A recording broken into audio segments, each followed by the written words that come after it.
about the Community Foundation. I think most people are familiar, but the Community Foundation started in 1992. There was a county-wide strategic plan that happened, and there was this idea and thought that how about we have a community foundation that helps support and bring people together throughout Gratiot County. So we've had 30 years of impact, and we celebrated that at an annual event last fall in November.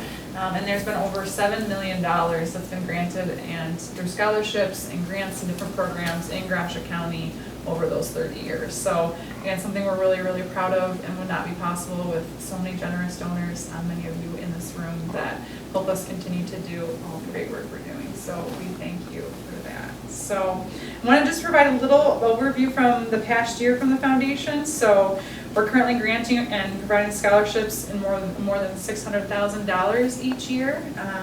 In 2023, we had more than $180,000 in scholarships to 70 local students, and one of our local students is here today with us. We have around $16 million in managed assets through the different funds of the Community Foundation. There's 128 of those endowment funds. And what we try to do is how can we best meet the different community needs that are here, the different issues and things. And again, those are constantly changing and evolving, and especially now, so as we're hopefully coming out of the pandemic and all the things that are going on. So we're just glad that we get to have opportunities to connect in with groups like yours. I did want to note two different funds we have at the Community Foundation. We have the Gratiot County Historical and Genealogical Society Fund. That provides funding to maintain the library and other fees from research within the county. Then Linda and her husband have a fund that supports specifically the Gratiot County Area Historical Museum. It's helping with preserving and expanding the local historical museum here. So again, just doing incredible work. And how do we preserve that history, right? How do we share those stories? And just thank you for all that you are doing. So I would like to share a little bit about the Mildred Chaffin Portner Scholarship that's at the foundation. Our recipient is here today with us. So Mildred Chaffin Portner was an Ithaca native and was an influential person in Gratiot County for many years. Throughout Mildred's life, she worked for various state agencies. She joined the Works Progress Administration as a business administrator and helped adopt development management systems in 300 congressional offices, and eventually became the Secretary of the Library of Congress from 1946 to 1969. Mildred advocated for helping upcoming generations by supporting equal employment practices and promoting the value of local historical libraries. So to honor Mildred and her passions, this scholarship was established to assist high school juniors and seniors with the pursuit to a post-secondary education. For the criteria of the scholarship, it again is a high school junior or senior, and the scholarship must be used to further their education, whether that's at a college or university or vocational or technical program. And the big requirement of it is that the recipient must complete and submit a historical essay focused on a person, place, or event in Gratiot County. And students are encouraged to use the Gratiot County Historical and Genealogical Society and other local historical societies as resources in writing that essay. And then the essay will be archived at the Gratiot County Historical and Genealogical Society as a resource for future research. So you get to join the ranks, so all of that, which is exciting. So I'm very happy to introduce Abigail Warnke, is that correct? Okay. She just graduated from Fulton High School, and she is this year's recipient of the Mildred Chaffin Portner Scholarship of $1,000 from the foundation. So Abby's going to read her essay, and then if there's questions, I'd like to give a shout out to Mr. Goodspeed. Thank you for doing the essay as throughout your class, and we'd like to try and encourage other local Gratiot County schools to have that essay piece so that then they can apply and be eligible for the scholarship. So Abby, come on up.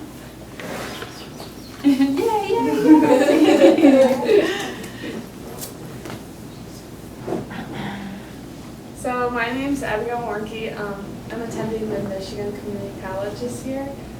I'm not sure, I'm going for general education, and then I'm probably going to go on to a university, but I wrote my iSearch paper on the Pine River pollution.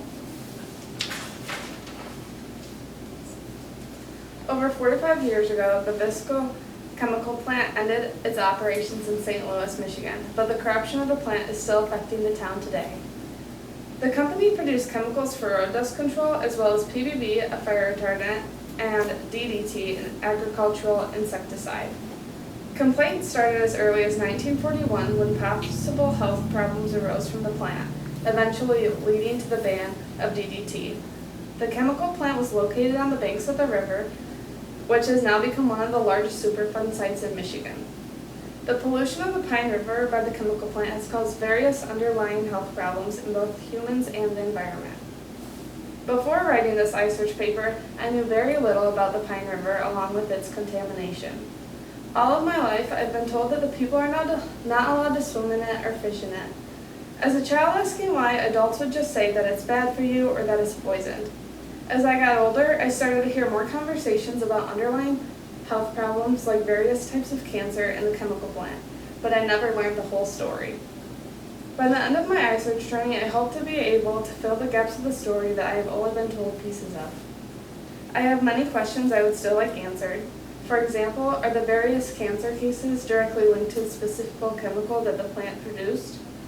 Or was the fire retardant, PBB, DDT, the problem?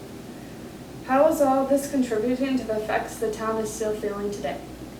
I do not know if all my inquiries will have answers, but I plan to take in as much information as possible.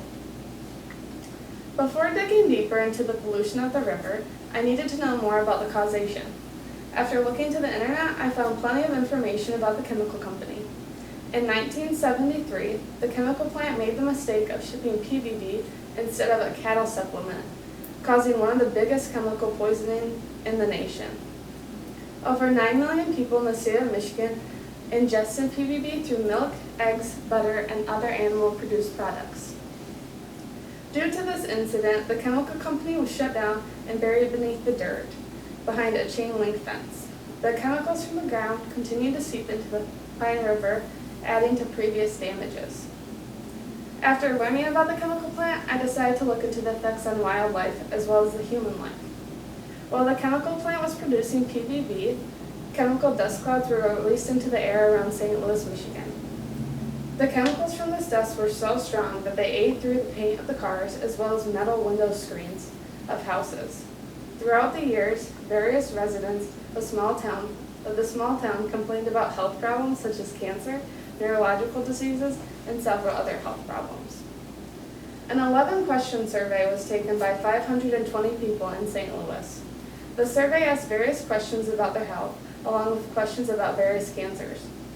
Out of the 520 people who took the survey, 262 people reported having cancer.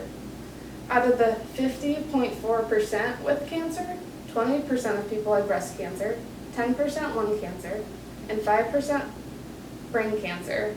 The rest were sorted into 19 other categories with numbers lower than 5%. The residents that were surveyed were a mixture of first generation to third generation.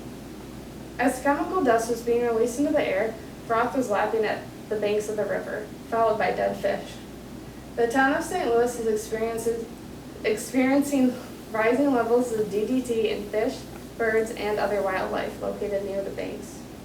Not only is this occurring to the wildlife in the town, but also those downstream. Even the death of a circus elephant occurred after swimming in the river. After the river was deemed unsafe for humans to swim in, research was conducted to study the impact of toxicants in the water, along with the effect of E. coli in fish.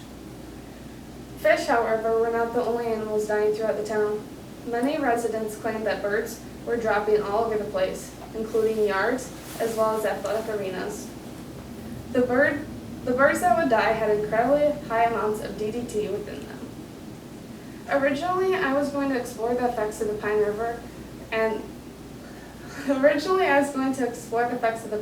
on the people living in St. Louis. However, while researching, I found that activities took place at the Pine River affected not only the townspeople, but the nation as well. A good amount of my information came from books that Mr. Goodspeed lent me, my English teacher. After reading through those, I found myself more interested in the chemical company. Only so much information, however, could come from those books, so I turned to the internet. I found a lot of good information on the internet, both about the chemical plant and the Pine River pollution issues. I found a website that was created by a resident of St. Louis who conducted research on the townspeople and their PBB levels. In summary, the pollution of the Pine River by the chemical plant This caused various underlying health problems in both humans and the environment. The plant produced PVB and shipped it in place of a different product, causing a national food contamination. The plant shut down and is now buried underneath the town of St. Louis, which is off limits to everybody. Today, the townspeople are taking steps to clean up their town along with the river in order to try and fix what the chemical plant has ruined. Thank you. Thank you.